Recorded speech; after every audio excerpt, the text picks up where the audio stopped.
दोस्तों इस समय सुबह के 7 बज रहे हैं, मतलब पौने 7 हो रहे हैं और फॉग देखो आप यूएई में, और मौसम एकदम ठंडा है इस समय।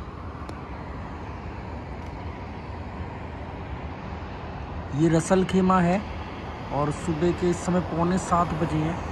फॉग देखो आप।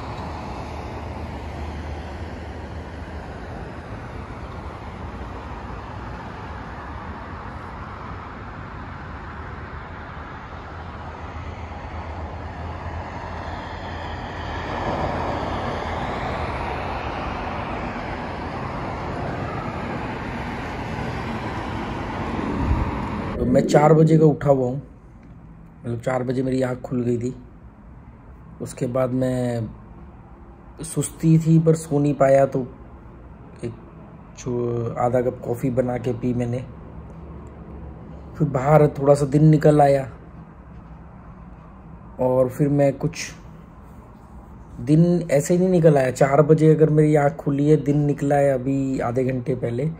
तो इस बीच में मैं YouTube पर कुछ रिसर्च कर रहा था, मतलब और कई देशों के बारे में या और कई धरती पर और जो कौन कौन सी जगहें हैं, मतलब जहाँ मुझे फ़िलहाल जाना चाहिए, या जिन जगहों पर मैं गया हूँ वहाँ पर कोई जगह तो नहीं छूट गई।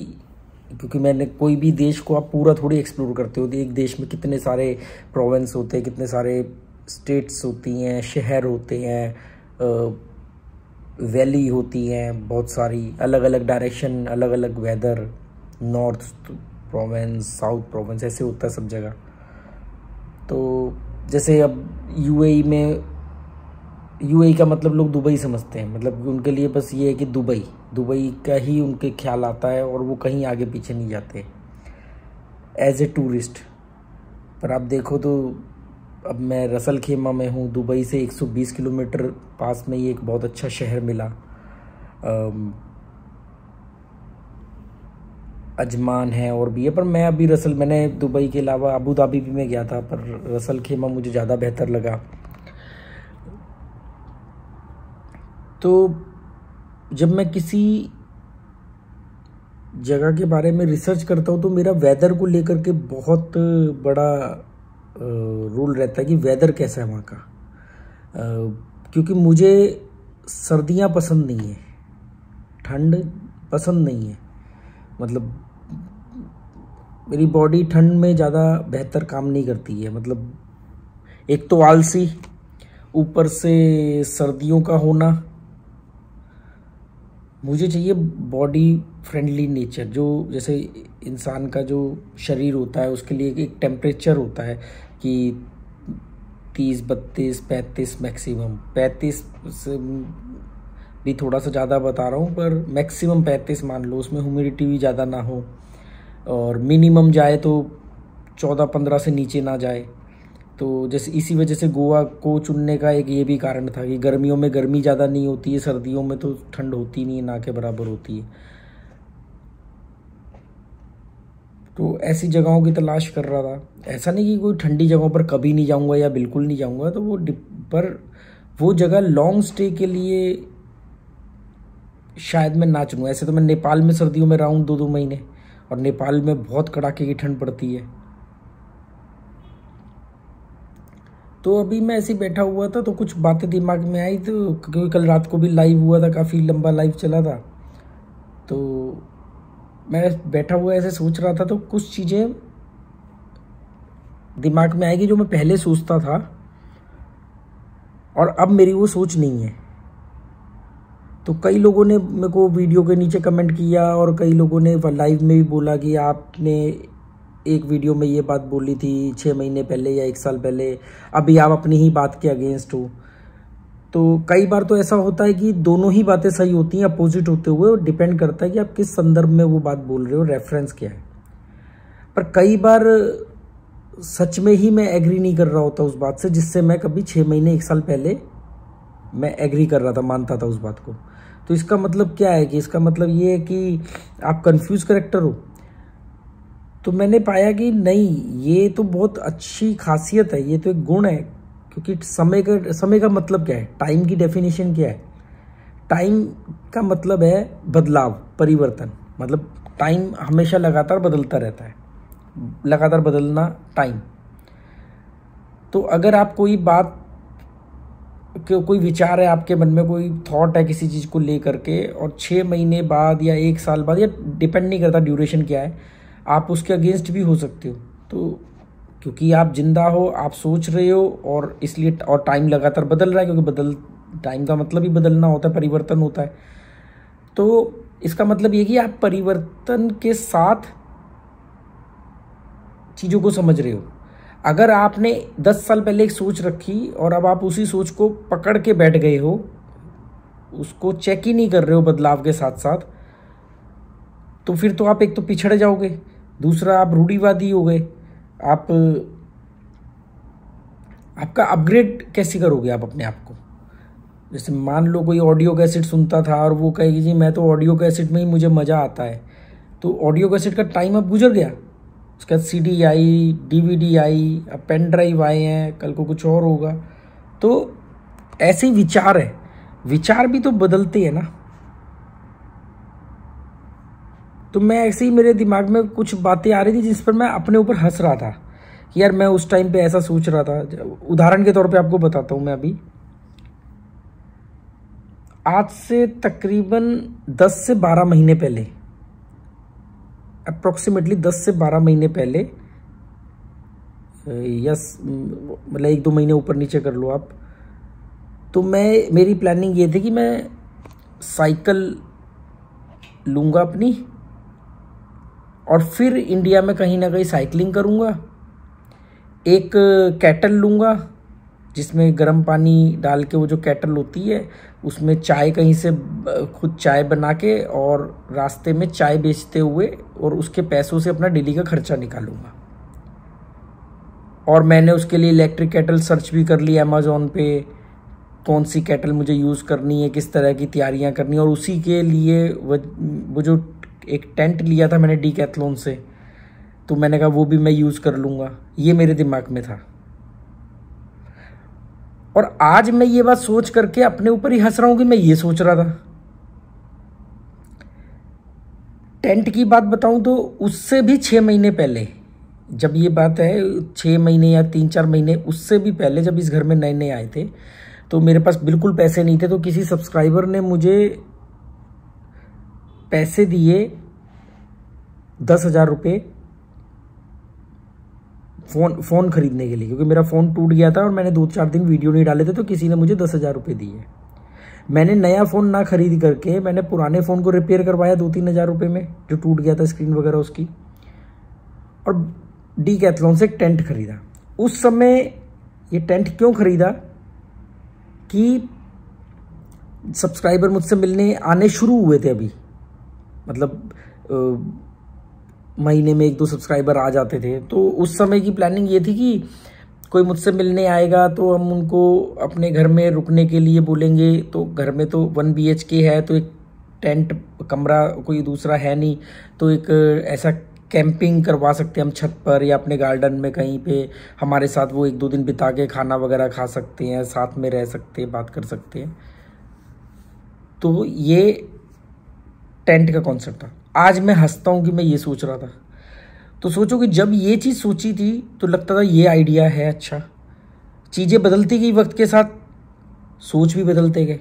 तो आज कई सारी सोच पर हंसी भी आती है, कई तो लगता है कि अच्छा है कि ऐसी चीज़ें नहीं की। या मेरा कहने का मतलब ये है कि सोच बदलती है।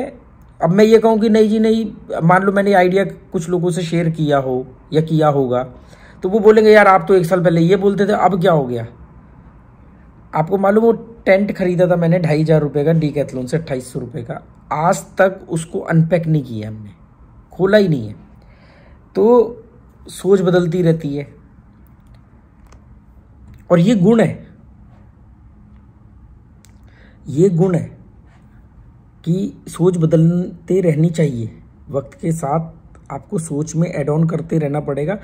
जिस समय टेंट के बारे में सोचा कि कोई सब आएगा, अगर हमारे घर स्टे करना चाहेगा तो हम इसमें कुछ बनाएंगे उसका रहने का सिस्टम, उस समय के हिसाब से ये सोच सही थी, उस टाइमिंग के हिसाब से।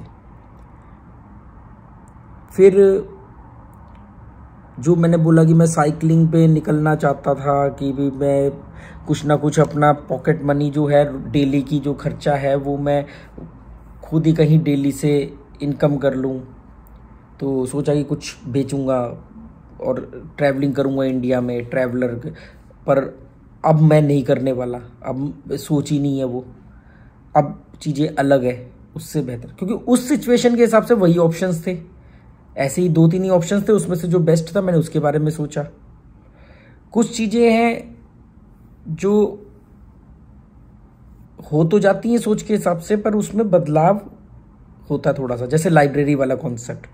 मैंने 3 साल पहले गोवा में जब आया नया नया, तो कोविड के फर्स्ट लॉकडाउन के बाद जो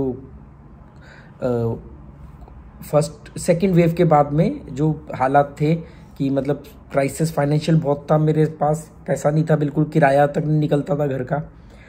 पर उस समय एक सोच थी कि गोवा में एक जगह लेनी है रेंट पर, जो वाटर फ्रंट प्रॉपर्टी हो, चाहे सी फेसिंग हो, रिवर फेसिंग हो। मतलब गोवा में अगर प्रॉपर्टी वाटर फ्रंट नहीं है तो मज़ा नहीं है, मतलब फिर वो गोवा वाला फील नहीं आ पाता, ऐसा मेरा मानना है। तो वो लाइब्रेरी आज 3 साल बाद खुली, नदी के सामने खुली, पब्लिक के लिए फ्री ऑफ कॉस्ट सोचा था, वो भी है। पर उस समय साथ में ये सोचा था कि मैं वहाँ बैठा रहा, मैं वहाँ पर बैठूंगा, मतलब अवेलेबल रहूँगा, लोग आएंगे तो मैं उनसे मिलूँगा। पर आज मैं गोवा में होते हुए भी लाइब्रेरी में नहीं जाता, और अब मैं खुद ही गोवा में बहुत कम रहता हूँ। इस साल में ये मेरा 7वां इंटरनेशनल ट्रिप है। तो अगर आप टोटल करो तो सोचो कि मैं कितने महीने रहा हूँगा वहाँ। पहले 1 महीना 40 दिन का ट्रिप मेरा थाईलैंड और मुंबई कोलकाता थाईलैंड का था। उसके बाद 40 भी नहीं, 45 दिन, 1.5 महीने का लगा लो। उसके बाद 1 महीने का सिंगापुर का लगा लो। उसके बाद अभी 2 महीने मेरे यूएई में निकले, और अब फिर मैं यूएई में हूँ। तो 2 महीने, 3 महीने, 4, 4.5, मतलब लगभग 6 महीने, या 6 महीने से ज़्यादा, क्योंकि अभी मैं कितना और रहूँगा, तो मैं इंडिया में रहा ही नहीं। तो सोच बदलती रहती है। अब कई लोगों ने मुझसे पूछा, उनको भी मैं बताना चाहूँगा, वो बोल रहे कि यार ये तो वेस्ट ऑफ मनी नहीं है कि आप इतने महंगे देशों में जा रहे हो। सिंगापुर भी महंगी थी, महंगा कंट्री है काफ़ी, और दुबई तो बहुत ही महंगा है। और दुबई में मैं अभी 55 दिन रह के गया, और अब मैं फिर हूँ, और कर कुछ रहे नहीं हूँ। काम आपका कोई है नहीं, रीज़न आपके पास कुछ है नहीं, कमरे में पड़े रहते हो, सिर्फ होटल का बिल दे रहे हो, तो ये पैसा वेस्ट नहीं है। तो सेम थॉट मेरे लिए भी आता है, मतलब यही सवाल मैं अपने आप से भी पूछता हूँ, क्योंकि भौतिक नियमों के हिसाब से तो ये वेस्ट ऑफ मनी है ना। या तो आप आओ, ट्रैवलिंग करो, 5-7 दिन में वापस चले जाओ, वो जो घूमते हो जगह जगह। पर मैंने पाया कि जैसे आप इन्वेस्टमेंट करते हो ना, कि इन्वेस्टमेंट करते हैं फ्यूचर के लिए, पैसिव इनकम के लिए, कि भी पैसा आएगा, आप इन्वेस्टमेंट करते हो बिजनेस में, इन्वेस्टमेंट करते हो अपनी प्रॉपर्टीज़ में, मकानों में, ऐसे ही ये मेरे ऊपर इन्वेस्टमेंट है। अब देखो, मैं 4 बजे उठा, 6:30 पौने 7 बजे मैं ये वीडियो बना रहा हूँ, आप लोगों से बात कर रहा हूँ इस वीडियो के माध्यम से, और वो बातें कर रहा हूँ जिनका भौतिक जीवन में कोई मतलब ही नहीं बनता। लगता है कि यार ये तो बेकार की बात है, इससे क्या कोई पैसा थोड़ी आना है। पर मैं ये इसलिए कर रहा हूँ क्योंकि ये चल रहा है दिमाग में। तो ये मेरे ऊपर इन्वेस्टमेंट है। मान लो मेरा यहाँ पर एक अमाउंट खर्च होता है, मान लो 1 लाख खर्च होता है, 2 लाख खर्च होता है, तो ये 2 लाख रुपए मैंने अपने ऊपर इन्वेस्ट किए हैं, और कल को यही 2 लाख रुपए की वजह से जो मतलब मैंने यहाँ खर्च किए हैं, तो ये मेरे ऊपर इन्वेस्टमेंट है। अब इसकी वजह से कुछ बदलाव होते हैं दिमाग में, कल को यही 2 लाख 20 लाख बन के वापस आएगा। पर जो भौतिकवादी लोग होते हैं, जो ज़्यादा भौतिकवादी लोग होते हैं, वो क्या बोलेंगे, वो एक्शंस को काउंट करेंगे। नहीं, वो जो 2 लाख रुपए के तुमने खर्च करके बोला कि मेरे दिमाग में कोई थॉट्स आए, मैं अपने ऊपर इन्वेस्ट कर रहा था, उसकी वजह से 20 लाख नहीं आए, ये तुमने ये किया, इस वजह से ऐसा हुआ, इस वजह से ये कमाई हुई। वो एक्शंस में बिलीव करते हैं, पर वो भूल जाते हैं कि थॉट्स ही कन्वर्ट होते हैं एक्शंस में। आपके विचार ही तो कर्म बनते हैं आगे जाके। आप जो कर्म करते हो वो कर्म से पहले तो जस्ट वो विचार ही तो था। कोई सोचता है कि मैं इसका खून कर दूंगा और वो खून कर देता है, तो पहले वो सोचता है ना, विचार ही तो जाकर के कर्म बना। बहुत सारे विचार कर्म नहीं भी बनते हैं, और ये भी बहुत अच्छी बात है। अगर सारे विचार कर्म बन जाए तो फिर तो पता नहीं क्या क्या हो जाए।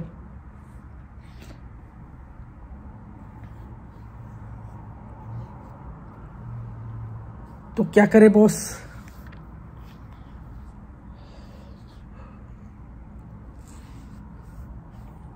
अभी देखो, ये इस तरह के वीडियो क्या है ना, वन शॉट में एडिट करके मैं डाल देता हूँ। मतलब ये इसमें एडिट नहीं होना, ये ऐसे ही चले जाएगा। और मैं परसों, हाँ मतलब कल रात, तो आज दिन है ना, हाँ तो परसों मतलब मैं वो सामने एक फूड फेस्टिवल लगा हुआ है 31 दिसंबर तक मॉल के पीछे, वहाँ गया, वीडियो बनाए। 2 दिन से वो वीडियो एडिट नहीं किया। एडिट का मतलब भी क्या करना है, उसमें सिर्फ क्लिप जोड़नी है और वीडियो बन जाएगा, डाल देना है, वो नहीं किया। क्योंकि इतना बिजी हूँ मैं अपने आप में कि मेरे पास टाइम नहीं है। मेरे को एक दिन के 24 घंटे कम पड़ रहे हैं, और ये तब है जब मैं पूरी तरह अकेला हूं, फिजिकली भी और मेंटली भी मैं अकेला हूं।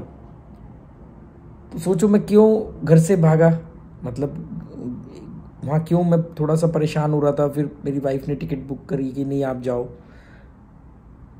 जब मैं यहाँ पूरी तरह अकेले हूं तो मेरा दिन मेरे को कम पड़ रहा है।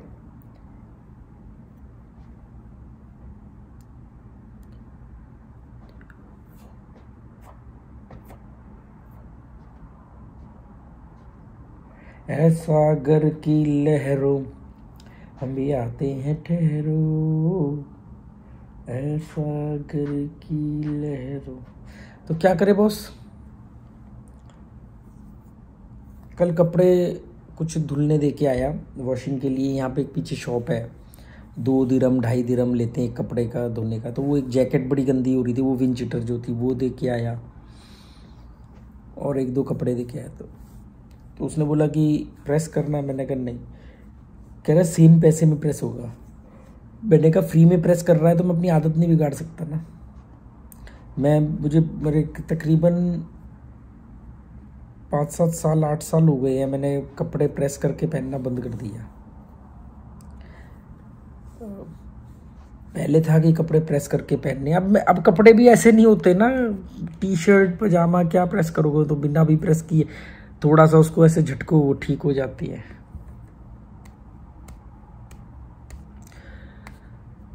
दिल दिल हाय मेरा दिल, तेरा दिल, दिल से दिल मिल गया। क्या करे बॉस, क्या करे। तलाश जारी है, कोशिशें जारी हैं।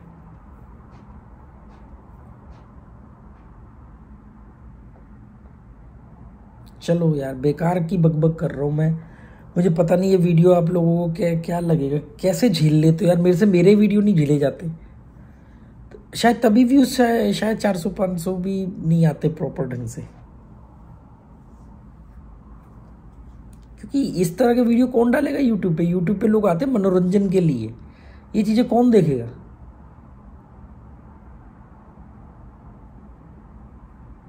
चलो ओके, गुड बाय।